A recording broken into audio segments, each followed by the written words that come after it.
Hey folks, 2 weeks ago we started out with a game jam for Brackeys, which was one of the largest ones they had. Yeah. So out of 2,200 entries, we ended up coming in 9th with our entry called Everywhere is Fine. It's fine. Yep. So we came 9th, and we did a Brackeys last year as well, and we came 12th in that one. And we had a GMTK for 2024, and we were in the top 100. Now, game jams are not about winning, but it seems like we are doing. They are okay, fine. Sure, it does feel good to do well in it. Yeah. But we have realized that we are doing something right, and we kind of figured out some of the things we keep doing that work well. And so we wanted to make a video that talks about it. Before we dive in, though, what are game jams? Game jams are fun, exciting events where people who are like developers, artists, music creators all kind of get together. You can talk about yourself, designers as well. Yes, designers like me. Well, who are kind of artists when it comes to game jams, because that's what I usually do in our game jams. But and developers like yourself come together, create some fun games based on a theme. I think that covers game jams. itch.io has a lot of game jams that are running all the time, and if you have never done one before, definitely something to start off game dev with. That's actually how we also started doing game dev 3 years ago. A few big ones that you can definitely check out are the Brackeys Game Jam, the GMTK Game Jam. I think Ludum Dare is still there, and Mini Jam as well. That's just a great place to learn and try your hands on building games. Yeah. Oh, one thing I forgot to mention is that usually we've got some constraints in the game jam, like the timelines that we can have, because obviously we're all working on them together. And most of the times we've got a theme which everyone tries to work towards. Yeah. Cool. Before we get into what went well and what does go well usually for us, what do you even do in a game jam? Sit around, have pizza, stay up late, and I think that's kind of it. But really, I do a lot of asset development, like all the art, thinking about what the visuals of the game would be like, and also how do we package the game to look like a game on the itch page. How about yourself? Well, I usually do the coding for the game as well as the game design, level design. We usually think of the game ideas together, but the implementation of it and the nuances of balancing it, etc., is usually what I am doing during these jams. Speaking of, who are you, by the way? Right, yeah. Two total strangers on the internet. I'm called Molly. I'm Bijoy. We are married and we do game dev together. Yeah, clearly pros at making videos. Yep, just the best. Let's. I was thinking what we can talk about, and one of the things I was thinking was we can walk through the big things we tend to do during game jams, and perhaps we can just get into it, and see where we go with it. Okay. Cool. Do you want to get started? Yep, I can go first. Generally, what we have found out that works well with game jams is to constrain yourself, which can sound ironic because game jams are inherently constraining. You have a theme, you have a limited amount of time, you have limited resources. Usually you want to do everything within that jam time period as well, which is an additional constraint. But what we have often felt is that despite all of these constraints, it is usually still you can do a lot with a theme, and often what that ends up being is more confusing rather than helpful. So what we tend to do is first limit ourselves even before we know the theme. These are soft limits. I'm going to talk a little bit more about those. And then we also kind of approach ideation with a sense of constraint, and I'll talk a little bit more about that as well. So first up, I think we often have found it interesting to do constraints on ourselves before we even start a game jam. For this one, for instance, even before we knew the theme, what we had decided was we don't wanna do puzzles. We usually have been doing puzzles in all our game jams until now. I think it's more of a comfort zone at this point, and we wanted to kind of just mix things up a bit. Yeah, mix things up. Do something that is not a puzzle. Like more fast paced was kind of like something we had like decided for ourselves. Whatever the theme is, we are gonna do that, unless the theme is make a puzzle or something like that. But otherwise, we're gonna do that. The other thing we had constrained ourselves to was to go 3D.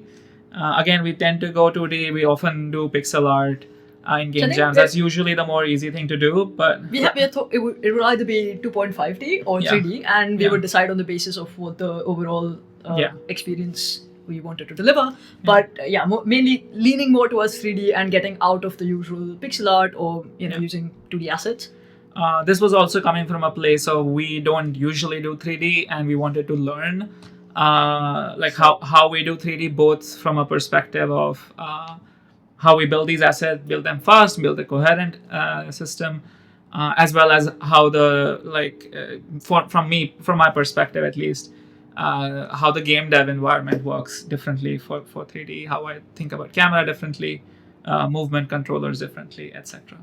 And level design differently. We have done a 3D game before, like in the Brackeys exactly 1 year ago. We did our first 3D game, practically speaking. Like we did one small Christmas thing before that. But in a game jam, we did it in Brackeys last year. It was quite fun to do it, so we wanted to try that again. But it's not at the scale that we did this time. We that was just a very simple lab environment kind of a thing, and just handful of assets. We really wanted to push that. We didn't have a very clear pipeline before. We did not. We were just kind of figuring out how to execute as we went. But that was an interesting learning experience for us to kind of count on for this time, to even be able to say, yes, this is a game jam, this is time constrained, but we are going to go 3D. I am really hoping our audio and video setup is working. This is a very nice conversation, and I really don't want to redo this.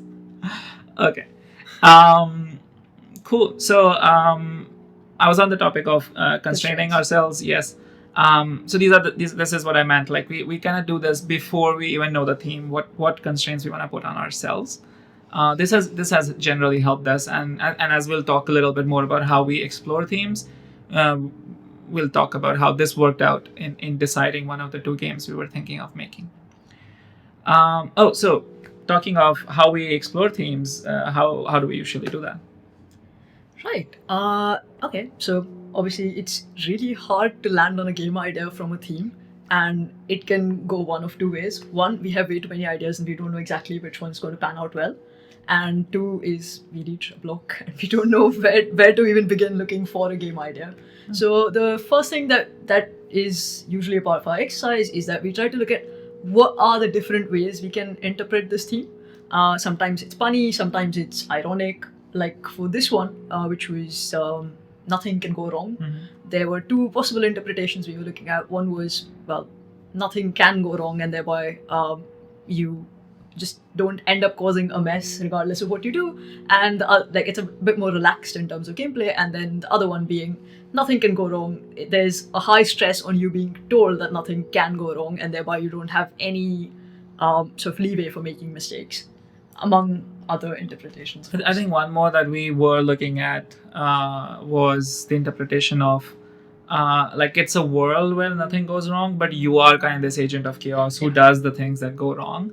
And essentially what this always, no matter what theme we are talking about, ends up being is kind of starting with a high level, different interpretations of the theme, different ways of reading that theme, maybe based on tone, maybe sarcastically, like in the last example I gave, or what word in the theme we want to emphasize more on. Last year we had for GMTK it was built to scale, I think, and we kind of anchored ourselves on scale being a thing that is key. Like we thought of a bunch of things, and one of the few things that were there were, what if the player scales, and scales and size. Scales and not size. up, Scales and size. In some sense, it was part of that as well. That we were like, oh, it is scaling in size and it's scaling a gap. On top and of it. And then we double down on that one as well. Yeah, and it's also dragon, so it has scales. Dragons with scales. But for a general concept, what we tend to do is we kind of talk through the themes, like the first round of interpretation. Then we go into what are some concrete game mechanics that would make sense for this interpretation, and this is still very high level. We're not actually going into the depths of specific games. We talk through them, and then start going into this place of, I don't feel like this is interesting, or this doesn't seem fun, or doesn't like we can't think of something interesting here. Perhaps that's a better way to put it. And we're not spending a whole lot of time at this point.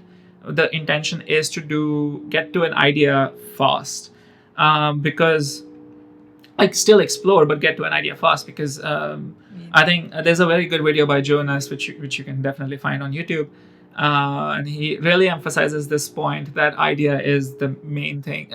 Is not the main thing. The execution is the main thing, and that we have also found similarly. The execution matters way more than the idea does.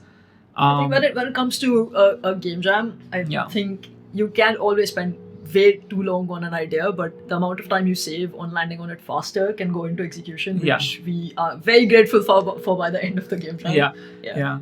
I mean, we have made those mistakes a lot where we spend way too long on thinking. Yeah, we've done how many? 10, 12 game jams? Yeah. I think a few years ago, the GMTK game jam, we spent like half a day just thinking. It's a 2-day game jam, and half a day we are thinking about the idea. And then we pivoted at the end. Yeah, it was a very bad idea. Bad idea to change the idea. The idea was fine. Anyways, sorry, I'm distracted. We land on an idea. It's better to have an idea rather than just keep beating around your entire mind map without landing on something. Yeah. So we basically are like thinking of what is interesting, locking that down, going further into it. We think of it as like explore, condense. So you're trying to explore at one level, finding the one that you are most interested in building, going deeper into that idea, like thinking of different things that can be there, and then like drilling down on the ones that are interesting to you. By virtue of doing this, we had negated the idea for going sarcastic and going in this direction of you are the agent of chaos. I personally find games like that to be very funny, because you can really do a lot of interesting stuff, and they are an engineering challenge, which is exciting. Who doesn't want to be an agent of chaos? Yeah, they are an engineering challenge as well, and a game design challenge more than that. Both things excite me. But I think we kind of landed on maybe it's a bit too a bit of a stretch away from the theme. And that can make it harder for people to feel like it's a game made for this theme. So like at the end of our brainstorm, we kind of landed on 2 ideas. These were the first one was kind of generally going for this idea of you're in a warehouse or you're in a factory like setting, and you have a lot of like requests coming in, and it's pretty complicated to deliver one request, and you have to kind of make sure everything happens in the right way, and that's the interpretation of everything. I'm sorry, nothing going wrong, or everything going right, whatever. Obviously we have played Overcooked, and it kind of gave us a feeling of Overcooked being a good reference game to match the vibe of in a game like this. I'm going to talk a little bit about what was exciting for us. We kind of were going in a warehouse setting, and like the trolliness that we can play with that idea. The other entirely different concept we had was in the direction of you are trying to prevent things from going wrong actively. So it's basically like a story that is just going through sorry, I'm blanking. Okay, the second idea was where you basically are like an omniscient character. You're God essentially. We made up this whole character where you've taken up the role of God for a day because you get to control the switchboard of the world. Yeah.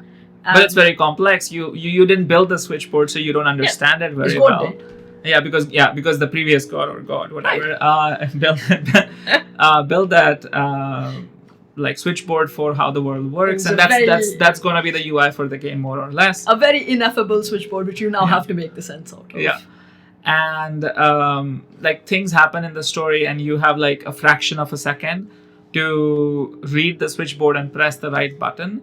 And we were kind of going in this direction of like, oh, like there's this character and something is about to go wrong with them, and you have a bunch of choices very quickly shown to you that have this dissonance that the buttons perhaps are indicating you want to press it, but they are actually the buttons that are bad, and there are buttons that are more less inviting are actually the buttons that are perhaps the ones you really want to press. Just to add a little bit of tension and like mental obstacles, essentially.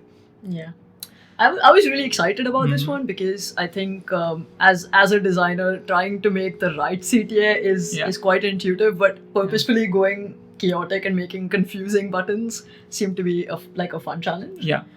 I mean, I was personally very excited on how much trolling we can do in such a story. Like, I think the joke we were going for was something like you end up like saving like this one character, but you had the choice along the way to cure cancer or do something really, really good, and you didn't do it, or you accidentally maybe nuke the entire planet just because you tried to save this person from crossing the road or something like that. You managed to save them, but you nuked another. At the cost of nuking the planet. Sorry, am I just laughing because I find it really funny? Yeah, it is a bit probably too dark, but but essentially that was essentially the reason why we didn't make it. Like we kind of thought about it for a while, and the reason why we didn't make it. Well, you know what? Let's talk about essentially what I consider as the next. Because at this point, we've reached a place where we've got ideas and we are excited about them and we think they might be fun. So I think the next step is probably just figure out if they are actually fun. And that's where we kind of do a bunch of stuff called paper prototyping or just, rough and ready physical prototyping. And that's generally just us pulling out sheets of paper, sketching stuff out quickly and trying to see if we can replicate the core gameplay in just physical objects or sketches, or sometimes it's a bit of role play as well. I'll see if I have a picture of what we were doing and I can put it while I'm editing this video. Yeah, that might be fun. So it's very, very cheap and just done with just materials we can lay our hands on. As long as you've got pocket lint, you've got a player and stuff like that.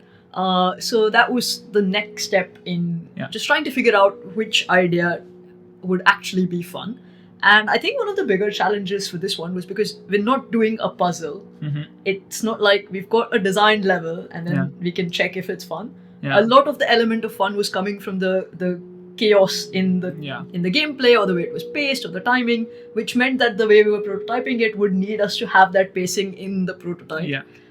So I think what we were doing that was interesting was this time and I really hope I have a photo to go with this.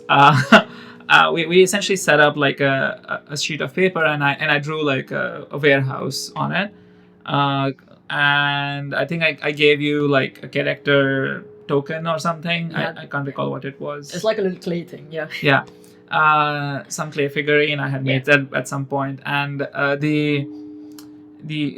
and like I would just basically narrate in order, and what Molly had to do was go around with that character, like move that character on the space, and like pick up an item. Like obviously there's no real item, but like say that she just picked this item and now she's going to go to this other station and do something like that. So we got little index cards which we just kind of created these action stations on, and then we had placed them on the warehouse level, which was just a sheet of paper. And like where the delivery will be and where the packing will be and so on. It was kind of like a board game being sort of role played out with you being the game master and just telling me, now you've got this order now and you're supposed to go fetch this and this, and then I had to kind of quickly figure out how to move my player around, and then things were going wrong. There was I think we also had like a bathroom where I had to go for a bathroom break. I, in the sense that the player had to go for a bathroom break. Yeah. And I think we scrapped that idea later, and I think we're going to talk about that when we talk about how you scope down ideas, essentially. Yeah. But I think we were excited by this idea that like this can be fun in like doing a real time thing, and the point being like doing this fast proof of concept without ever even going to a computer, without opening Unity first, is definitely been a very successful thing we have done a few times now. Yeah. And between the two ideas, and I mean at the time we were excited about both ideas just as much, right? Yeah. So it's and this happens a lot during game jams. Like you're in a team, you definitely have different opinions, and you get excited by multiple ideas. And it's really hard to come out of that. And what has been very effective is doing like a paper prototype. And we did that paper prototype for the other game as well with the switchboard. And like I had created these buttons which were some were more inviting to like. By the way, buttons just means that it was a piece of paper with like a button drawn on it. Yeah. And some were more inviting, some were less inviting. Some were just confusing. Some had like iconography that indicated like it was a nuclear bomb, but it was actually just sing a song or something like that. And like just to create that dissonance that the game will rely on. And what I would do is I would just give her like a situation verbally. You just quickly reveal and like hide the buttons and just like immediately show her, and I know that she has like 5 seconds to click a button. And by doing that, and we would just talk through what felt good about it, what didn't feel good about it. Yeah.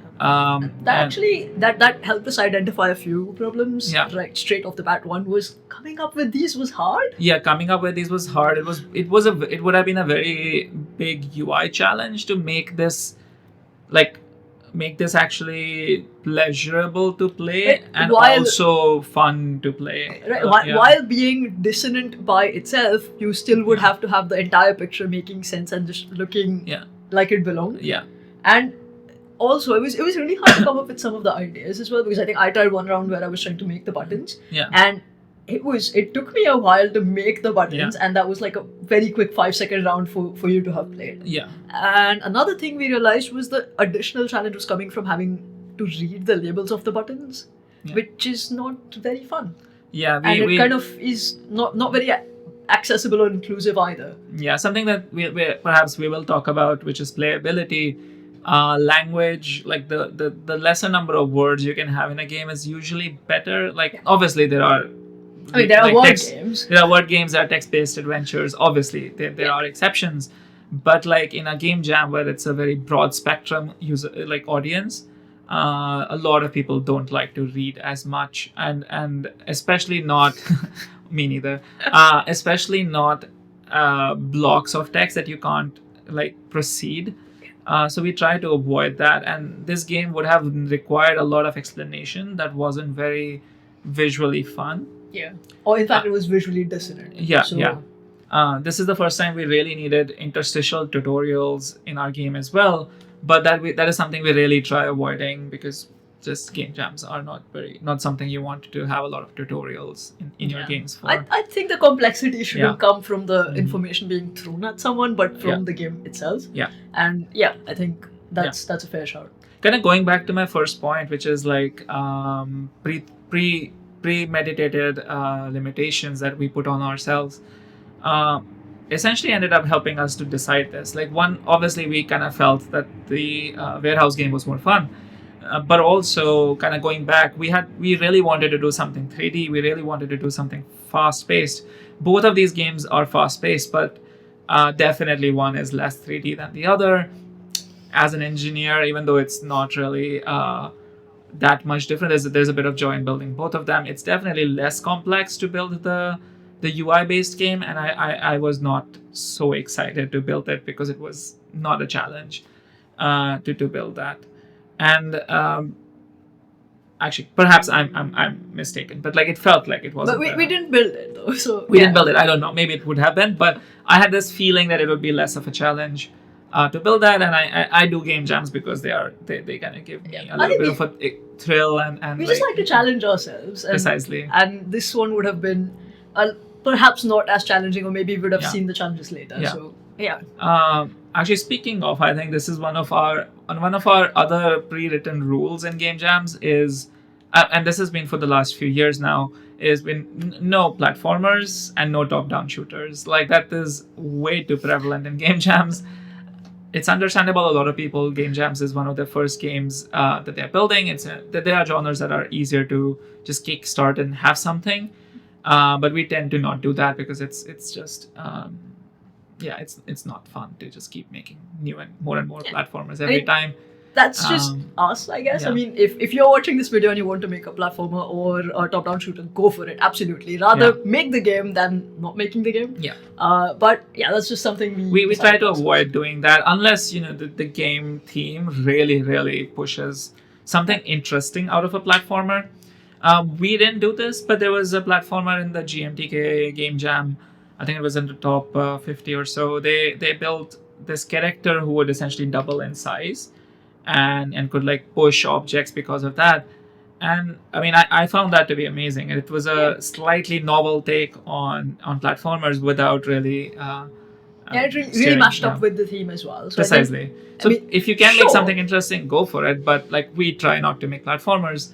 Mostly because it's a place we want to challenge ourselves. We have made platformers in our game jams. We have done that, but we don't want to do that anymore. If we have a unique idea that works with a platform or top-down shooter, definitely we'll go for it. But we tend to not go there. Yeah.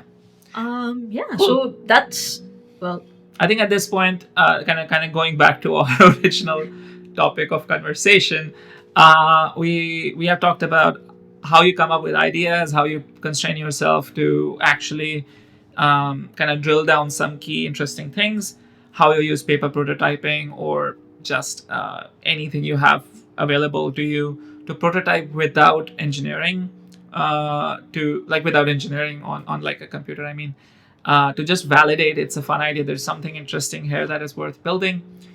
Next comes like you want to build something fast, just so that you have a sense of, hey, what I tested on a paper prototype actually makes sense, and you have some things that you think will work well.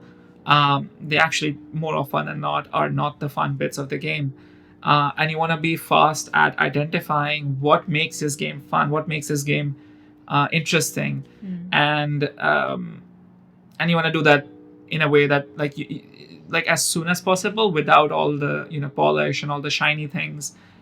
So the next thing is essentially building a proof of concept, or an MVP, or actually not an MVP. MVP is still quite far away, but a gray box prototype, exactly, as soon as possible.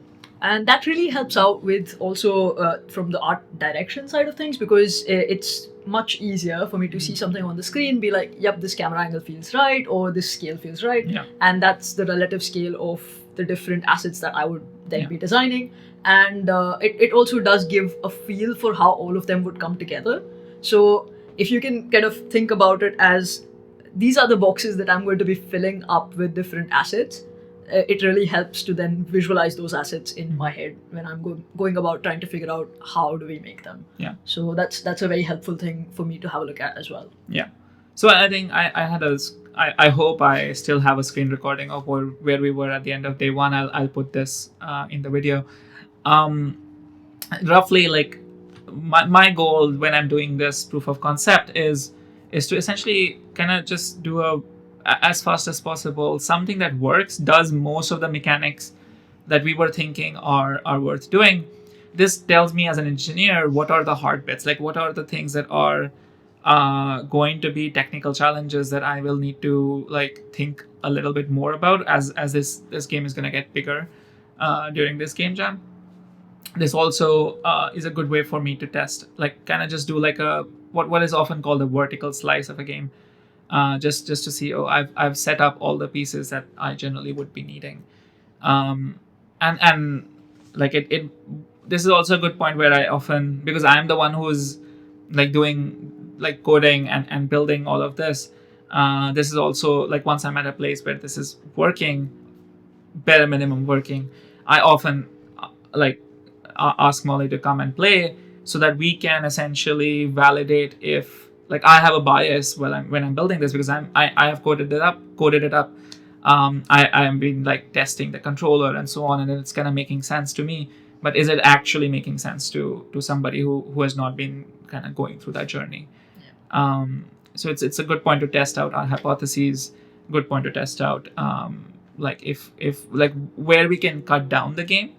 And a good example of this is we were originally thinking that, hey, it's a warehouse. We know that there are these stories of people having to pee in bottles and so on because the pressure that they're under when they're working here. Yeah. I mean, it's a horrible thing, just to be very, like, we are joking, but it's a horrible thing that our society has come to.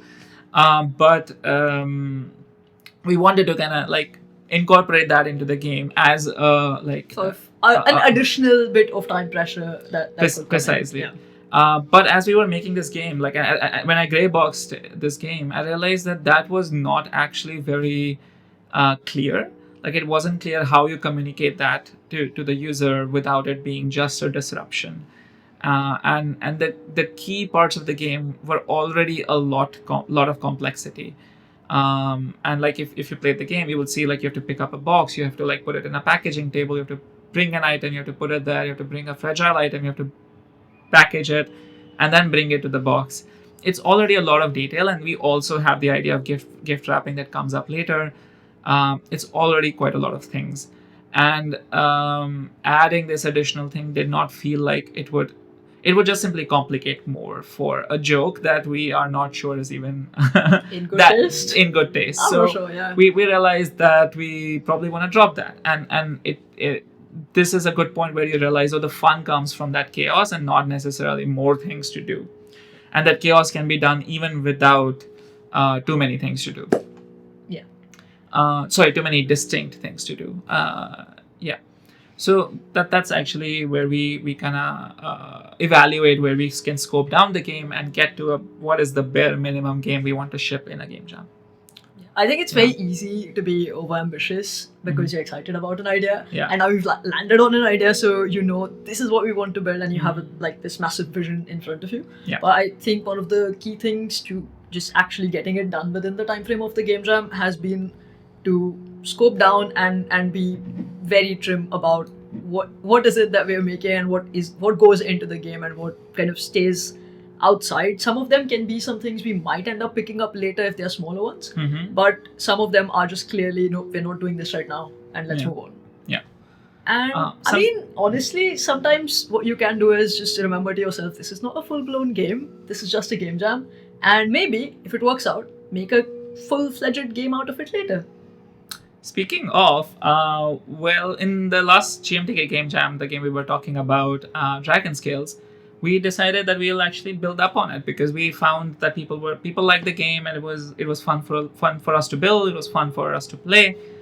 So we decided we'll build a full game out of it, and it's releasing next month. It's called Draguna Matata, and there's a link in the description that you can definitely check out. So if you're wondering if you should participate in a game jam or not, here's a yes, because that really helps to validate an idea. And sometimes it lands you with an idea that you are excited about and can end up making a full game from. So it's a good start to your game dev journey if you've not started yet. And well, a very important part of game dev, which I think you have been leading for this one, has been playability. Actually, before we go into playability, I wanted to add one thing is one thing that we have also found interesting. We didn't do this for Brackeys Game Jam this time for some reason, but we usually also, as part of this scoping down and MVPing, is we list down the things we want to build and or we want assets for.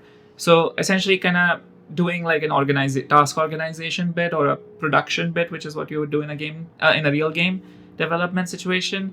It helps quite well to quickly just be like, oh, these are the things we want to do next. It also helps coordinate between Molly and me because, these are the assets that I would like before the other ones because they kind of have consequences on maybe the way I'm doing animations or otherwise. It's helpful in prioritizing things as well as sometimes there are dependencies from my end where I think this specific asset would decide what something else that relates to it would look like or feel like. and that also does help me to be like, okay, I need to consider that there's something else that's going to be built that needs to align with this footprint, for example, or needs to align with this style and stuff like that. So that's an important step. Actually, another thing about MVP. Sorry, I'm just like derailing this whole idea. Keep it down to the MVP of the video. Is actually not just MVP from an engineering standpoint, but MVP from a art direction standpoint as well. Do you want to talk more about that? Like, what do you do? Like, when we kind of have defined a theme or a game, how do you approach designing the game visually? Yeah, I think okay. So there's some method to my madness, but a lot of times it's just kind of trying to crystallize thoughts out of, let's begin with, are we doing a 2D game or a 3D game? What makes a lot more sense for the mechanic that we have in mind?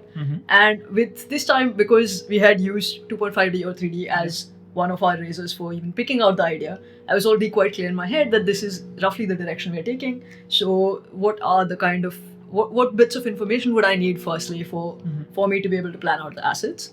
And when we do the breakdown for this, these are the bits and pieces that we would need. That's when I kind of try to go divergent after that, where I tend to think about what is the overall feel that this game would give. And sometimes it's really nice to be able to just rely on games that we are drawing inspiration from and looking at how do they manage to create the core feel of the game that we're going for. For example, for this one, think chaotic but not insanely chaotic or noisy was something that I had in mind setting out, just looking at the idea. And so games like Cult of the Lamb or obviously Overcooked was a massive inspiration for us for this one. So they were quite nice for me to be able to look at them from that lens, and not just from the lens of, hey, this is a nice game I'd enjoy, but what are the different aspects of it that make it feel the way it feels. And observing those and trying to kind of articulate those to myself and see how they would translate to our idea is an important step at being able to decide what our assets would look like. A lot of this is it sounds a little bit airy-fairy and wishy-washy, really. But how that works is just trying to look at what are the different aspects that we are covering, like what are the spaces wide open, are the spaces quite constrained, is our character smaller than all the things around them, or are they scaled more humanoid? I think that is one of the things which helps to change the feel that you get from a game, where one of them feels more chaotic, whereas the other one feels a lot more realistic. And then there's how much artistic freedom do we have in terms of the visual style. And this time around, because we were going 3D, I did not want it to be more brushstrokey. And that helped me decide that if we are going to have lines, they're going to be clean, thick lines. And if we're not going to have lines, then we need to have the right amount of lighting and focus on the player, on the important bits. And so we'd go for higher level of detail for the more important pieces that you need to focus on, or you want your player's eyes to go to, and lower level of detail for things that are more backgroundy. So that's why it's quite nice to think about what's interacting and what's not interacting. And I think that's roughly it. And then this time around, I did an exercise which was just trying like it's going to sound fancy, art bible of sorts, which actually was just 3 paragraphs of bullet points, and it talked about what feel do we want, what kind of motion do we want, and that played really well into the pacing or the timing or things like if this is going to be animated smoothly, snappily, or it needs to be elegantly gliding past, and that sort of. Go on. Just to add, like this is something that we didn't just do in isolation as well, because this is very much entangled with game design, and that's usually something that I look a lot into. So we generally coordinate these things as to what is the feel and how the game design of the game is going to influence that. It does. It's going to ensure that is the actual feel that we get from these things. It needs to translate into the output, so it cannot be in isolation. Otherwise, it's just like you can make up words and nothing happens from them. Another thing we did this time, which was part of like just like MVPing or like gray boxing from the perspective of like how do we even do this was figuring out how we build assets. Something we were originally going for was using Blender to make assets, and that's something that you obviously know a lot better than I do. But I had watched a video recently, like on YouTube or something, about Pro Builder being a tool on Unity for essentially gray boxing at studios and so on. I wanted to try it, so I think you used it for gray boxing. So I just gray boxed for myself because I was anyways building like this fake level. The POC, yeah. And I realized that it was actually looking pretty damn good, and you could build some really good looking assets from Pro Builder very fast. Like I think you had done something on Blender, it took you like an hour or so to do. Yeah. And I built something pretty scrappy in like 15 minutes. And it was obviously worse than the one that you had done for Blender, but it was okay. And like that time difference, especially in a game jam, is a very big. It's a massive time difference, right? That really lets you iterate rather than just this is the final asset and you have to have it perfect. Yeah, because you can't make another round of this. You don't have that much time to make that many rounds. Yeah. It also means that we can essentially build 4 times more assets than we could make by doing it the other way around, and just essentially make a richer world. Have Brackeys in our photo frame, for instance, and stuff like that. And essentially, like we then talked about it. I actually showed you how to use it, and then you ended up using Pro Builder yourself as well. Yeah, which was quite an interesting journey for me because I think I've not used Pro Builder before, and I barely am acquainted with the Unity environment. Because I've only done it for like playing around and learning a bit of stuff. So that was interesting that you actually first you figured out that we could potentially execute faster with this pipeline, and then you showed me Pro Builder basics, and then I think it was quite easy for me to pick it up because I knew basics of 3D modeling from Blender, and those translated fairly well. It's just another tool, and what it does do well is to be able to have all of the assets in Unity from the get-go. Yeah. And that meant a much faster turnaround for us, and we were able to collaborate a lot better because of it. And obviously it ended up being a lot faster, so a lot more assets got created, which was a win. Yeah. And because I could also use Pro Builder, like if I felt, this could be a little bit different, I could edit the assets after you gave them to me based on how they worked well in the scene. The tweaking turnaround was so much faster as well, because I think I was basically just leaning over your shoulder and you were like, do you think this could be like that? And then you could just do it on your machine, and that would be it. Yeah. So that was quite fun. It also allowed me to build breakable assets, which I think was one of the more fun, risky thing that I don't know if people even found that out you could do. Which is like if you drop like a fragile item, it just like shatters in pieces. And like I basically could work that in by just using Pro Builder and making smaller like broken pieces of the same bigger asset that you had made.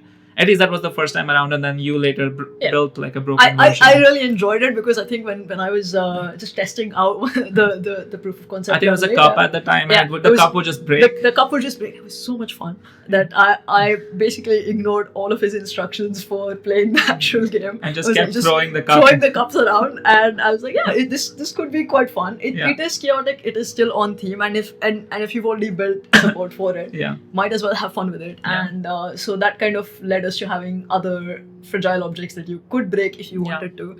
Yes, it's possible. I don't think anybody found that. I think it's possible that no. I think someone did. We did see someone in the comments. That's true. But it was like an expensive Easter egg which we took a chance on, and we could because we saved time building assets. It was just fun to build. I had fun with it, and I think that's I think my bonus step over here. Yeah. Just have fun with it. We ended up putting we wanted a fragile object over there, so we created a photo frame, and we ended up putting Bracky's face in the photo frame because it was fun. It's fun, yeah. But that's what game jams are about. It's just a fun time that you're spending building something. Coming to the point that you were talking about, which is playability, I think playability is one of those aspects of games that is the most overlooked in game jams, in my opinion. Agreed, 100%. Yeah, I think there are people who come up with some amazing theme ideas, like way better than we do. We safe side. We don't come up with the best ideas. I think our innovation rank would kind of indicate that. Yeah. But but I feel like where games kind of fail is that the folks who are developing these games or building these games did not prioritize playability as much as they should have. And what I consider playability to be is that you can pick up this game in a game jam and just play without having to like learn controls, without having to learn or like spend too much time just figuring things out in the game, reading walls of text, or like having to realize, oh, I don't understand what this game even is. I need to go out, read the description to figure out, and then go back into the game. Stuff like this, and I'm going to go into a little bit more detail as to like how you really go about doing it. But really making sure the game just is like is playable without, for somebody who does not like know the game before, is not in the room that was building this game essentially. and like yeah, so essentially that should be, I feel, once you have a game concept, that is the thing you want to spend the most time of your game jam on. Yeah, I think as a designer, just I interpret this as the UX of the game, where you have an idea, and because it's part art and part design, you do need to give an experience to your player, but you also need to think about the player who's going to be experiencing it. Yeah. So I think that's sort of how I understand playability as a concept. It covers a lot of different bits. Like I think there are lots of elements to it. Yeah. So if you can talk about a few of the ones that you prioritize. Yeah. I think learning from experience on this, and like kind of even missed game jams in the past. I think the 3 or 4 ones that I feel are the most important are input. By input I mean like how the controls feel, and I'm going to talk a little bit more about that.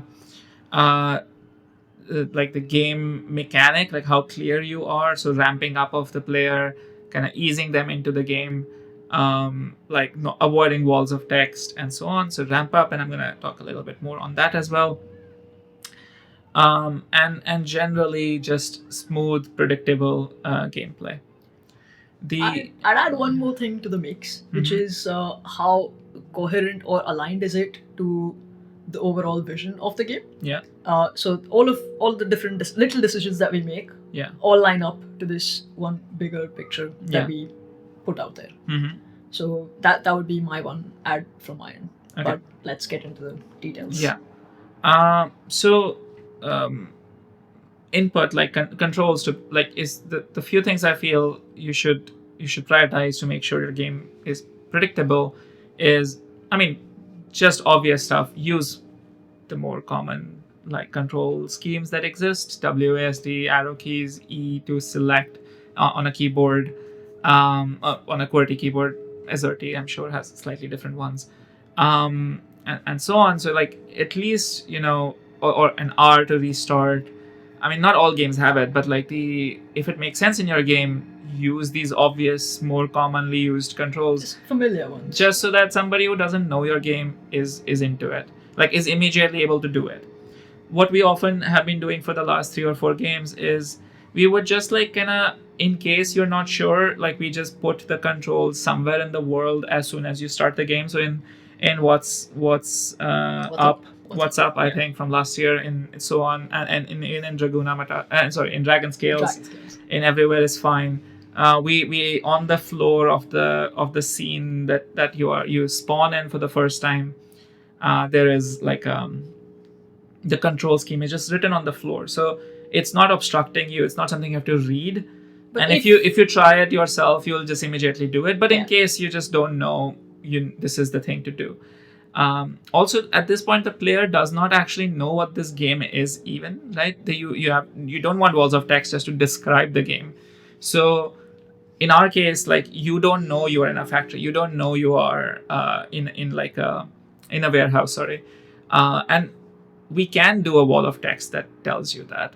But I often feel it's easier to just like throw the player into the game and then tell you, just to confirm you got it, what this game is. So kind of what we did here is that like we kind of give you controls. I mean, for the more seasoned player, intuitively you start using WASD or other Yeah. keys, and you're not impeded by someone telling you that you need to do this. Yeah. So you can just start out with the game quickly. But if you're someone who is not quite sure, you can still at least access that information. Another aspect of control that I think, or input that I feel is important is making sure the input feels responsive. Not saying we are the best at it, but it should be very clear to the user that they pressed WASD and like the player moved a little bit, like they either had like a little bit of an animation that they shuffled or something like that, so that you have immediate response of your input. As well as, and this is where we got burned a few game jams ago, which is we had an envision for a game, and like I didn't build an input for a particular aspect of the game because I felt that is not what people would do, but that is something that everybody wanted to do in the game, and that would have been something playtesting would find out as well, but like and incidentally, like I did feel that when I was playing, even like my own during my own playtest for the game, or like just you had a gut feeling. I had a gut feeling like, oh, I wish I could do that, but like I was like, no, I as a game designer, I don't want this. But I feel like there is a little bit of element of, if you are feeling something is wrong and you are the one who was developing, then there is a guaranteed like thing that you can write down. It is going to be fine. Okay, for legal reasons, I can't say guaranteed, but like there's a very high likelihood that there is something really wrong there, because you understand the game. So somebody who doesn't understand the game is most likely going to encounter that situation and just like get stuck. In Everywhere is fine. There is actually one of those situations. One of like our player just like kind of goes into a wall and gets stuck sometimes. Yeah. I think I encountered it once or twice only, but I felt like, it's a small bug, it's fine. People will figure out how to move that. Yeah. And turns out it did happen for a few people, and that did not leave a good taste. That did not well, yeah. Yeah. And this happened, to be honest, this happened in one of our previous games as well. And after the game jam, something I did, and we were talking about it, is I figured out why this keeps happening to when I build game controllers, or player controllers.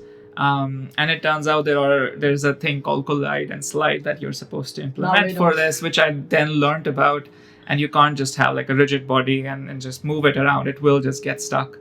So if this is happening to you, you can watch good videos on this, or just whatever, read up on. There's a paper about it as well. It just goes to show that game jams are both good ways to validate some of these things, and sometimes while the comments might hurt at that point, it's actually really nice to have that honest feedback from other people who also build games. Yeah. And for us to learn that, oh yeah, that's a miss, and maybe we could be learning something about it. And like during development, kind of going back to what I was saying, which is earlier, which is if you find something is wrong, fix that. And input is one of those things that, like, if you are struggling to play, if your character feels like it just goes into a wall, or like is too fast or too slow, sticky, is sluggish, is sticky, is like hard to move or like be in the right place. If you feel that even a little bit as you're building, you are definitely going to have players feeling that, and you need to really make sure that is not the feeling of the game. So input is like predictable controls, and it should feel good just to do the bare minimum things in your game. Just to move around should feel good. Just to interact with buttons should feel good if that's the kind of game you're building. So one thing I'd probably add here is maybe don't make people jump between a mouse and a keyboard and then back again. Yeah, exactly. Like another thing, like I really focused hard on it this time, which is like the game being entirely playable with the keyboard and not needing a mouse, because you don't want to have like two things juggling a lot. Like, okay, if you're building an FPS, you kind of have to do that, or a third-person shooter or whatever. But if it is avoidable, kind of making it easy and predictable is always a better thing. Yeah. Yeah. The next bit of it, I'm sorry, I'm blanking. It was input. And the next one was it ramp up? I think ramp up. Yes. Yeah. Thank you.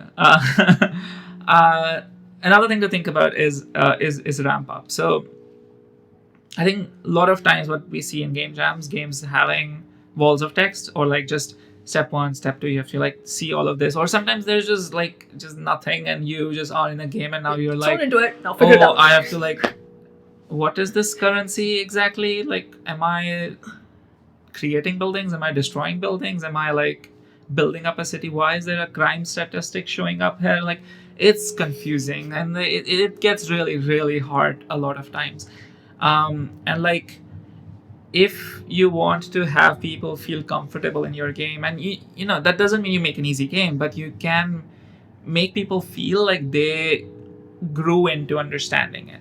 So something that I like to do, and I think for the last 3 or 4 games we have built, and this has worked out phenomenally well in my opinion, is ramping up. And what my rule of thumb usually is to like generally teach you one thing at any point of time. We couldn't do that in Everywhere because like you couldn't just have a level where you're packaging boxes or picking up boxes. It's not very easy to do just one in this game. But we did have a ramp up there. But we still did have a ramp up. But like kind of focusing on one or maybe 2 things in the game, that's all you're teaching the player. Getting them, like exposing them to an idea, and then the next thing you do is you confirm that they got that idea, and then you layer it in with the next thing. So in Everywhere is fine. The first level where you are just in this room with the boss and you meet the boss, you would think it's there just because the guy was not very creative, but like the idea was that you move the player, right? So you kind of understand that your player can move and you interact with things by pressing E. That's the thing I taught the player at that point of time. The next level introduces you to like the core concept, which is picking up a box, putting an item, delivering it, or labeling it and delivering it, and so on. And then we layer in fragile, and then we layer in time. This is not the best execution, I think, but this is still better than just like throwing you in a room with the whole shebang and just being like, this is an order, fulfill it now. Yeah. Right. The like in previous games, what I often would do is like you would like, especially puzzle games is I find a little easier to do this, which is you expose a mechanic, you reinforce the mechanic, and then you subvert the mechanic. And that is usually how I would go about doing for puzzles. And for this, it was slightly different, but the idea is still the same. You throw to the user one thing they need to learn. You confirm they actually got that one thing, and then you may revise that, and then you subvert it. So in our case, like I get you to pack, and then I get you to pack the same item again and also a fragile item. So it's not just, or like I get you to pack a fragile item and then I get you to pack both of them again, just to make sure you got what is happening here, right? And then there's a level which is slightly easy, and then slightly harder, and then harder. Where I'm now by the third one, I'm kind of making you even like challenge the basic assumption that you need, the way you have to move in this level is also different now, right? So for those of whom have not played the game, I think expecting objects and boxes from separate conveyor belts was something that you set up. Yeah, I set it up and then I subverted it by putting them in the same one, and now you have to really think ahead in the game as to like, I will need a box, so I need to make sure I bring it while I'm still having access to one. I'll admit that I did not do a good job with the difficulty of it. It was a bit too difficult of a level for a game jam in particular, but the point is that you ramp up to difficulty, potentially not that much. That's a learning for me, but the idea is you ramp up. Again, actually difficulty is a good point to touch as well, which is, since it's a game jam, people are not actually playing your game because they bought it. They're playing their game because like they are seeing what other people built. They might be enjoying it, so they're continuing to play that game. Maybe they're just playing it so that they can comment, so that you played their game and like their ratings happen. But the point is, it's not because they have a very clear investment that they want a return for. So if you make it an unpleasurable experience, such as a very difficult game or a very hard to pick up game, again, I did it wrong as well. It's not like I did it perfectly, but like you are basically not going to have a player that will push through. Few people will, and I really appreciate the people who do that. But most people will not push through because there is no reason for them to spend 15 minutes on your game. They will spend 5 and I mean, that's fine. It's a game well. jam. That's perfectly okay. Yeah. Yeah. There's more to it because it's not just your game that someone's going to be playing. Yeah. So if they can't get past a level, and then maybe they really want to retry and they try once more and they can't get past it again, the likelihood of them dropping off at that point and It's very high. Yeah. Yeah, and there's a much the perception of having played through a game jam slice entirely is so much more positive as compared to having given up on something. Yeah. And I think it kind of leaves a bit of it leaves a bad taste, I guess. Yeah. But yeah, that's mainly a thing to be considered. Yeah. Okay, so to recap, like at this point of time, you have a game that is generally built, like it can do what you want it to do. You have made sure it feels good to just like pick this up and play. You can play testing with people in your team or your friends and so on, so that you can just confirm this game is actually easy for somebody to just pick up and play. And now it's about how do you go beyond a playable good game to a game that feels great, to a game that feels a pleasure to play. Beyond the mechanic being fun. Just to be clear, if you have a very boring game, it doesn't matter whatever like stuff you throw on it right now, it will not make it into a good game in most cases. There are exceptions. But if you have a reasonable game, how do you make it into like a game that feels polished, feels really delightful? Do you want to go into some ideas there? Right, let's talk about polish. Well, one thing that really stands out is having feedback from the game. Every time a player does a particular action, I think them feeling that the game responds to it well is one of the key aspects of polish. Loads of ways to do this, and sometimes you can have a much bigger, brighter reaction from the game when it's a positive action that they took or something that you want to encourage as a part of the game loop. And also, if you really want to drive the point home that nothing can go wrong, potentially having bigger, better, explosive reactions to something that has gone wrong. Yeah. So as a part of Everywhere is Fine, what we did was we had this lovely incinerator that we built. And again, another thing, we had a lot of fun playtesting by basically having this sort of scanner-like thing where once you've put a package onto the conveyor belt to be shipped off, it would scan, it would tell you if the package was all good and it was heading off to delivery, or something was wrong with that package, and that would be sent off to the incinerator. And one of the cool things that we did on this one was it wasn't just a wrong package that would get sent off for incineration, but if you ended up putting an object on that conveyor belt or anything at all that shouldn't be there, which is obviously something going wrong, we had the incinerator acting up and destroying it in front of your eyes. Yeah, and I spent an unreasonable amount of time building the particle effects, finding the sound effect to make that feel good. I don't think it was worth it, but it was fun to do nevertheless. You touch on two very good points, which is sound effects and particle effects, which add quite a lot of that polish. So sound effects, obviously, I think this is one of the other underrated bits of games. Yeah. Good audio can really make a game feel great. And it leans into making it a lot more immersive because the chaos that you're feeling on the inside is also being played back to you through the music. And so a good build-up or a good sort of beat for you to speed up to is quite important to make the game feel that much more polished. There's obviously particle effects, which this time around you had a lot of fun with in the incinerator. Do you want to talk about that? Yeah, I mean, I've been learning particle effects a lot for Draguna Matata, the game which is releasing next month.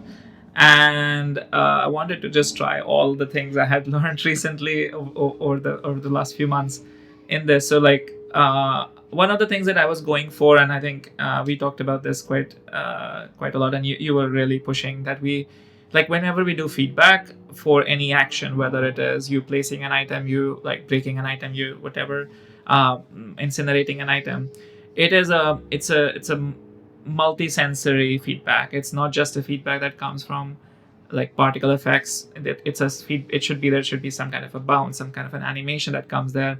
There should be some sound effect that comes there. There should be like maybe some vibration if that makes sense in the game. So that there's like a very clear signal that something happened, even if you weren't paying attention. Visually, there's an audio signal that you can hear, or if you're not paying attention to the audio, you're muted. There's a visual signal that there's something happening there.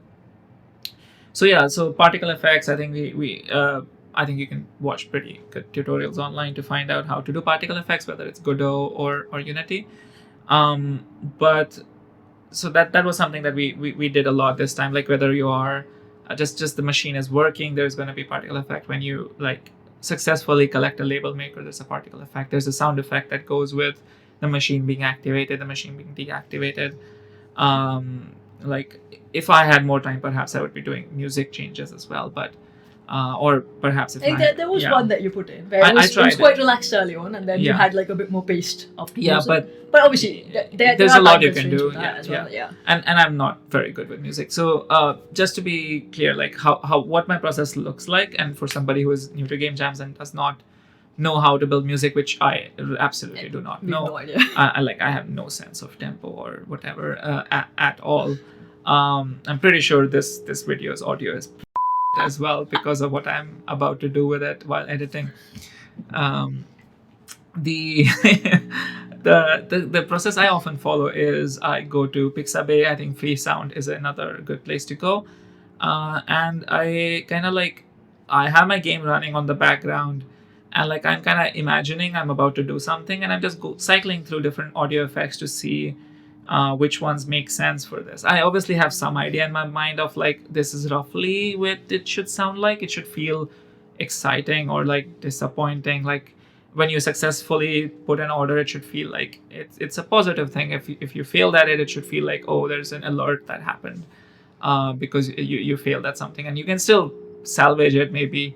So you want to grab the user's attention there. So I'm kind of playing the game on the side, and I'm kind of just cycling through audio effects to see this would feel good, this would feel good, this won't. Same goes for audio. Same goes for music as well. I think we own an asset pack for sound, so for music, so we kind of use that for like finding it. But Pixabay, for instance, also has music, which is what we used to do before we finally bought a music asset pack. Yeah, I think maybe I'll put it in the description for somebody else if they want to buy as well. It's a very good pack, and I really respect the creator of it. Like, for some of our older games, I think I tried to put together music just off the bat, and it's both time consuming and takes a lot of skill, which we have neither of when it comes to a game jam. So I think that's kind of where we learned that maybe some things, if you think you would be able to rely on a good asset pack that's made by a pro, do that. So it's not essential for you to do everything in-house. Obviously, we try to do that, but there are some bits which you can rather rely on assets that work better for the game you want to deliver, rather than just wanting just being able to do it to the best of our capabilities. So I think music is one of those things which definitely deserves a lot more time and effort, which we can't necessarily put in, and thereby we get good music that matches up. Speaking of polish, there's one more thing, which is lighting. Yes. I think this time around we played a lot with lighting. I think that was one of the things which, while setting out, I think 3D by itself leans into good lighting effects quite a bit. Could lean into. That's what we learned this time. If done well, could lead into good lighting effects, and that's one of the things that we tried to do this time. Do you want to talk about how we went about lighting? I had not done this before. I actually learned about it this time. I mean, I knew, so going through my computer science education, I know about some of the graphics concepts, and I know a lot of the key pieces, but I did not know how to apply that for Unity. And one of those things was global illumination.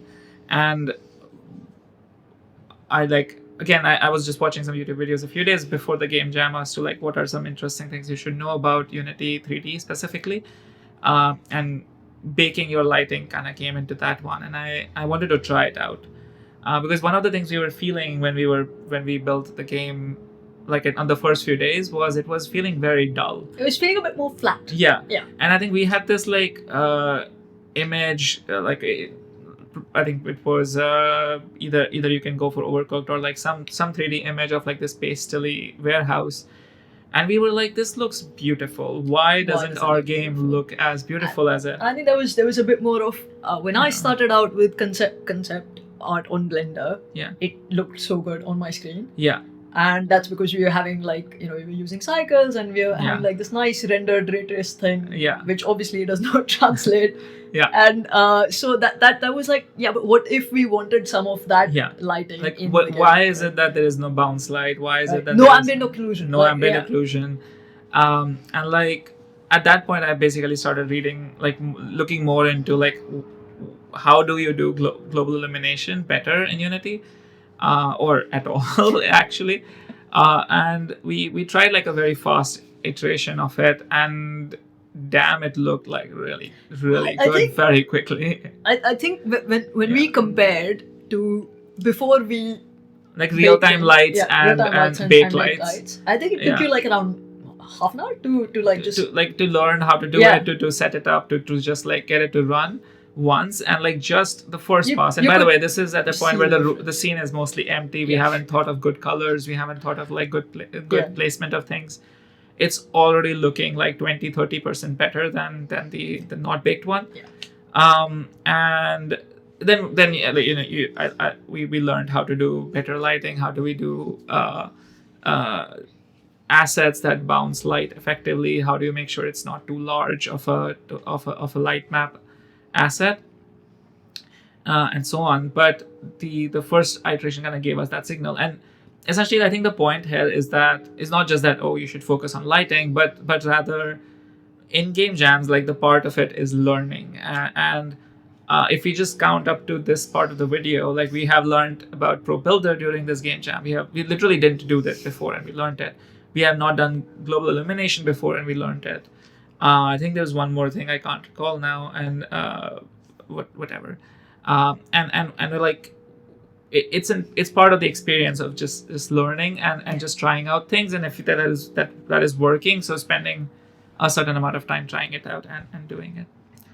I mean, that said, I think it is important to time box these things. Yes. Because sometimes it's very easy to again get excited by something new that you've learned, and it's not necessary that you apply everything, and it's also not necessary for you to deep dive into the details of the thing that you've learned, but definitely something that can be picked up later, because now you've got a starting point and now you know where it could apply in a real game.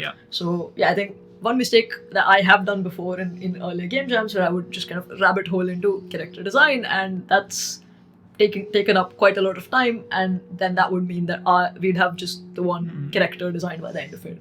So I think that was something that we did learn as well. So I think learnings go multiple ways. There could be factual things as well as in practice things.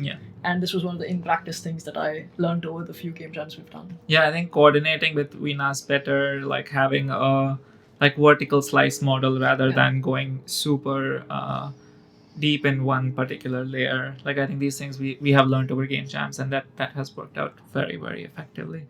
It also just helps you make sure that if you finish a game at the gray box level, the game is shippable. It's not the best, but at least it's there. It's there. It's complete. It's there, right? Like so, there's a few hours of work to get it from there to at least reasonable. And if since you have maybe half a day or a day left, you can really make it very good. So like prioritizing vertical slices always works out. Okay, more often than not works out very well. I don't know about exceptions. I have not found it yet, but I'm sure there would be some cases. If you luck out with a good execution the first time around, it's great. But it's a more foolproof method, generally speaking. At this point of time, like I think we usually reach this place about half a day or so before the game jam ends. Depending on the length of the game jam, obviously a few hours or a half a day or a day. Where we generally have the game, we know it's more or less complete. We are kind of just fixing bugs at this point. Minor tunings of testing and so on. And now it's about getting the game ready for submission, so itch, and second, getting the game page for itch ready. maybe I can touch on the getting the game ready for itch first, and then you can talk a lot more about the how do you make the page ready as well. So essentially, getting the game ready for itch is that we tend to do WebGL builds, and WebGL is not exactly the same as what your dev environment will be. You can have gotchas which you don't know about yet. There can be like performance issues, there can be crashes, there can be some random other things happening, and you don't know that yet. So it's always better that you have a few hours before submission that you have just compiled whatever you have, even if it's not complete, created like a draft page on itch, put the game there and played it once on itch on WebGL. And you'll find out bugs that are very exclusive to WebGL that don't exist on your Mac or Windows builds. Yeah, but they are going to exist for the players. Right? Which players will encounter. And we actually did this, like, I think at like 3 p.m. or something on the day before the game ended. I guess it doesn't, that time means nothing because of the time zone being different for people watching. But point being, like, about half a day before the game jam ended, and we found out like 2 huge bugs in the game. Like, one was that like there was no highlight for the objects that you were selecting, and you could play the game, but we knew that it was much better with the highlight. And the second issue we found out, and that was not a breaking issue, but is a significant playability reduction. And like I said, playability is very important, so it is important. The second thing which was breaking was that every time you would, activate the games, like the machine games, it would crash the moment you would press E. And like I wasn't seeing any logs or anything on my Mac build, but I was seeing that in WebGL. And like at this point of time, basically for me it was like DEFCON 1. Like, this game is no longer playable. Right, because the first time you start dealing with a machine, the game just crashes. Yeah, which is the whole game. Yeah. So this is not an acceptable state. So I have to find out some workaround that it makes the game workable, playable. And even if we end up concluding that we drop machine somehow, it's a game very different from the one we want to build. But okay, we might have to do that. We have to make that call fast. Yeah. So that how we did it, how we figured these bugs out, I won't go into too much detail there. It was very fun, very stressful, but very fun to like fight that. I remember my adrenaline being like super high. But the point is, you want to do that as like not as early as possible, but significantly before, with some safe time, yeah. With some safety, yeah. of fixing some very WebGL oriented bugs. I think Brackeys allowed like a day or so of like relaxation in case you find issues in your WebGL build to update, but not all game jams do that. And also, like, you people who will be playing your game in the first few hours will still encounter them, and you probably don't want to have that for them. So it's always good to have some time and testing it in the real environment of users. Yeah, and that actually also helped me with the page, because once we had a test build out there, I knew that was going to be the frame size around which the page would be structured, and then I knew this is exactly what the assets look like with the correct lighting in there. Yeah. So that helped me to design the itch page for the game. And that is actually one of the very key steps for someone who just has landed on your game entry, to get the feel for the game before they've even touched their controls.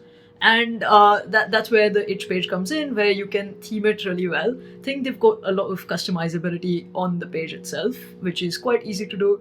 Changing up the background color, very basic. Figuring out your fonts, maybe make them match your game, or you could make them match to your game's feel, because sometimes your game font itself might not be a Google font and they only allow Google fonts.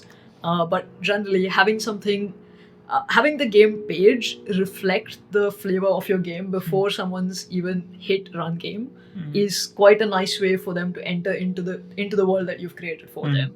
So I think that's one of the things I think we originally did not prioritize hard in older game jams, where it was kind of just a mad rush towards the end, where we just wanted to get the submission out and just cobble something together. Used to be fine because we would color it, but we won't go beyond yeah, that. we would go for the bare minimum, and I mean, I think as a designer, I still had some tricks up my sleeve for that one, Yeah.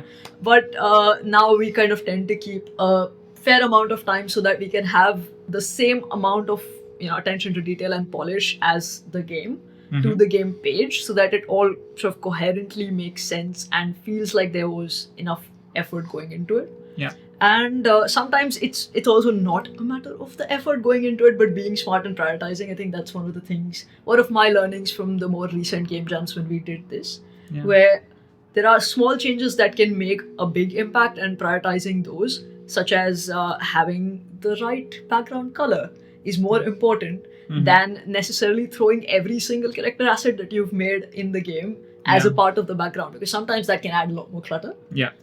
So there's always a trade-off to be made behind you wanting to show off everything you've done as compared to having the right final experience. And I think it also adds to the playability aspect of things, where you are already preparing someone to expect something from that game page. So what I would say is like my priority checklist of sorts is to make sure the frame or the page color is harmonious with the game.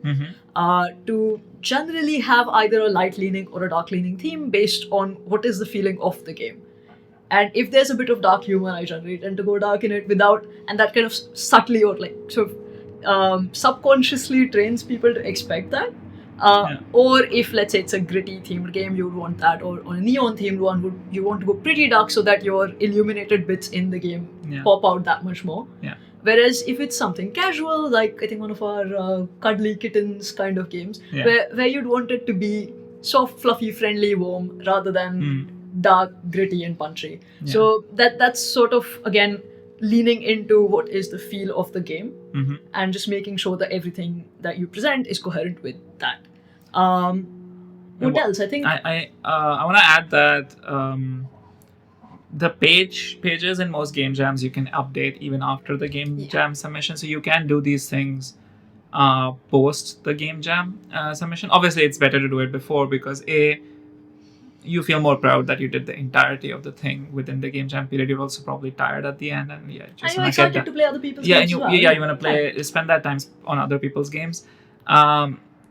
And also, I feel like the page is, while important, is still something that only will factor in if somebody clicks on your game in the thumbnails. And I think a very interesting topic is how do you do covers, because you have been designing covers for the last few games we have built. Yeah, they're not perfect yet. I think we've got a fair few learnings from we have improved, but we have a fair few learnings. I mean, we are not graphic designers. Yeah. So the word designer is used way too much in the industry to mean very different things. Game design is not UX design, is not graphic design. Yeah. And is not fashion design, in case someone was confused, even after listening to all of this. Yeah. I mean, I think looking at us, they know there's no fashion design involved whatsoever. Yep. Anywho, so talking of the cover art. Yeah.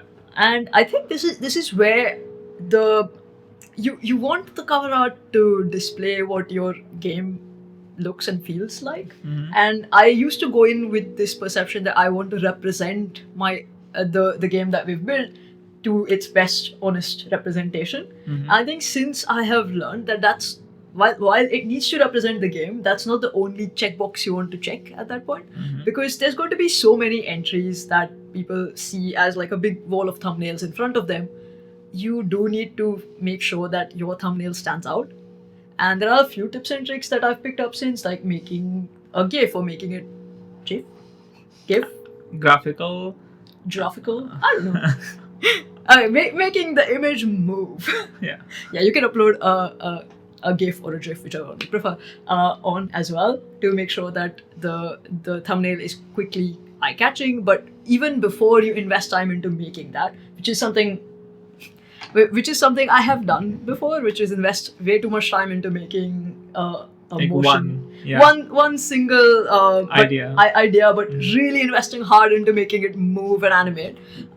Sure, I mean, if it's a good idea, great. But generally, I think having some sort of quick sketches just to make sure that your composition is right, having your leading lines correct, making sure that the name of the game is legible. This is super important because otherwise you're going to get it in tiny text, which is the same as every other game's text label. So having the main image just really shout out the name of your game is quite important. And for it to be attracting eyeballs but in the right way. Because otherwise, if it's not inviting, people are going to read the name of the game and just skip right past it. So I think keeping it inviting, not attention grabby, but well, attractive is quite important, and for it to stand out in the crowd. I mean, honestly, like, just to some consolation for the folks who are listening, if anybody is still alive by the end of this video. It's so long. We didn't give the world though. This is like the entirety of a profession, right? The graphics design is a very, very much a complete profession, and by no means what we have been doing is good or like is as good as professionals. But you can definitely on the internet find some good tips and tricks on what are some key things to focus on. And I think legibility, like you were saying, leading lines, good contrast, etc., are all good checkpoints to just like keep in mind as you're developing it. But the essence of this point is that not to ignore cover art. Like it is an important thing that causes conversion to happen, and we do invest like half a day or at least a few hours. Depending on the length of the game jam. Usually where you're dealing with the web jailbuild and the bugs coming from it, I'm usually doing the thumbnail and the page like roughly about, I would say, 10% or so of the time for you. Like the last bit of the time definitely goes on making sure the cover art, just that, not the page, just the cover art is good, inviting, is conveying the right feeling of the tone of the game, the quality of the game, and so on. And like again, we our examples are not necessarily the best. They are better examples. Even in I think in this game jam, nothing can go wrong or something like that. I mean, again, that's the name of the theme. So I'm sure there are fair few games with that name. But I think there are some very good examples of like graphic design done well. I think it's the number 2 in the visuals ranking. I think so. I think their cover art is absolutely spectacular, and there are quite a few very good cover arts. And actually, you can also see the number of ratings that you get for better cover art being like a very clear metric for conversion, because people clearly click on that thumbnail and thereby go ahead and play that game and thereby come back and rate that game. So I think we shop with our eyes. I think that's very much true. I mean, we judge a game by its cover before we've even started playing it. So that's really true. So that's cover art.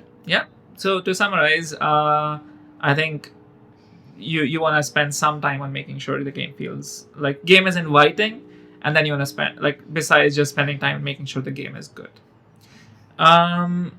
I think these are mostly the points we talk about. I mean, obviously there's an element of like you want to rate other people's games, comment, and play them, genuinely play them and like review them, rather than just, oh, this is a very good game and just like move on. Nice game, haha.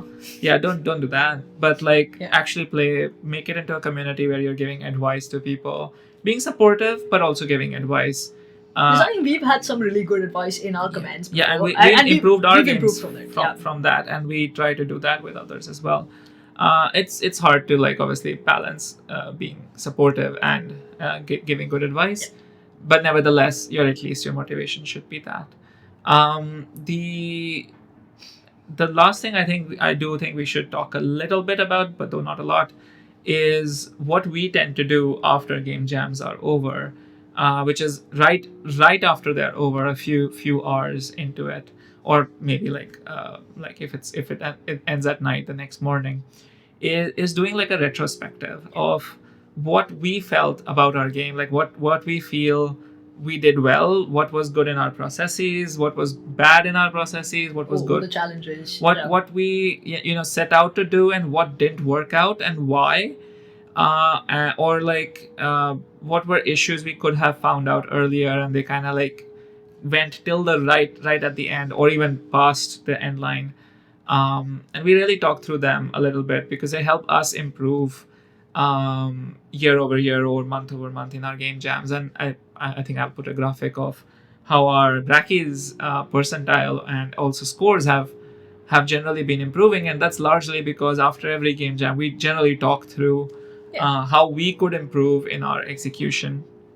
Because I mean, like we keep saying, a lot of this is about enjoying the experience and also learning and growing, improving and growing in this skill. It's a complex thing. Game jams are not easy, and like the whole point is to like make like these being fun and these remaining fun, which is that you keep trying to learn new things, or challenge ourselves, challenge yourself, and like do better than you did last time. I think so subject to themes and individual situations. This time I think we were both having like a very severe viral infection or something, so we were just like coughing our way through coding and I think it really helped me focus because everything else was obscured by brain fog. fog. I was very, very brain foggy throughout this game. I have no idea how that week went, because I just on medical drugs, just on a lot of medicines, just keeping myself awake. And caffeine, pizza, caffeine, and but I think that you make an important point as well. I think it's important to have some amount of rest. I think we get very excited about ideas at times and sometimes stay up way too late. But if it's a long game jam, factor in some rest. I mean, even for like 2-day game jams, like the GMTK last year was 4 days, but before that, used to be we still would sleep properly, like, because I think what we have noticed is we are way more productive the next morning than we would be if we were like kind of hanging out, and also I think the process of sleeping and waking up, like your brain is still kind of doing creative stuff behind the scenes, and it ends up being much more clear next morning. So I think it helps, at least me, it helps me be a lot more creative if I'm well rested. I mean, I'm talking like a very entitled artist over here, but I think that's been a thing where we've had much better ideas, or like detailing out of ideas, if we've kind of just talked about them before we slept, and then slept over them. I think that's been a good thing to have. I mean, this week we couldn't sleep because we were coughing through the night. But that's a different problem. But we did have. But we attempted to sleep. We tried to get the rest. Cool. I think it's probably good that it's a long video, so we summarize the key things we talked about during this. I think game jams are for fun, for learning, and if you're trying to do your best version of it, I think you should be trying to do a few things. They are namely, you want to put constraints on yourself. You want to make sure that you explore the theme in an interesting way. You're building something you're excited to build. You want to find out early that this is a good idea to build. And you can do that through paper prototyping or very quick proof of concept on your or gray boxing on your preferred development environment. You want to define MVP and scope down fast, and also get like a sense of how you will do the visuals or the music or whatever as soon as possible, so you get a sense of the feel of the game, the minimum game that is fun and shippable as soon as possible. And you want to focus really hard on playability. Make sure that the player is receiving what you're trying to tell, and then you can invest a bit more in polish so that you can make a good game into a great game. And prioritize how you're going to package it, the game page, and make sure that you've got all the customizations in that you want to get them in, so that you give your game a good chance at success probably by making a good thumbnail. And bonus thing that you can do, which is like retrospect on the game, what you did well, what you didn't go too well. And lastly, subscribe to this channel and wishlist our game. That's very important for good game jam results, you guys. That's what we have learned. With that, I think we can probably exit. Let you go and wishlist that game. And let us know in the comments down below if you choose to do a game jam or to try out a game. Yeah, and if there are some things that you tend to do that we didn't talk about in game jams, please do let us know. We would love to know that.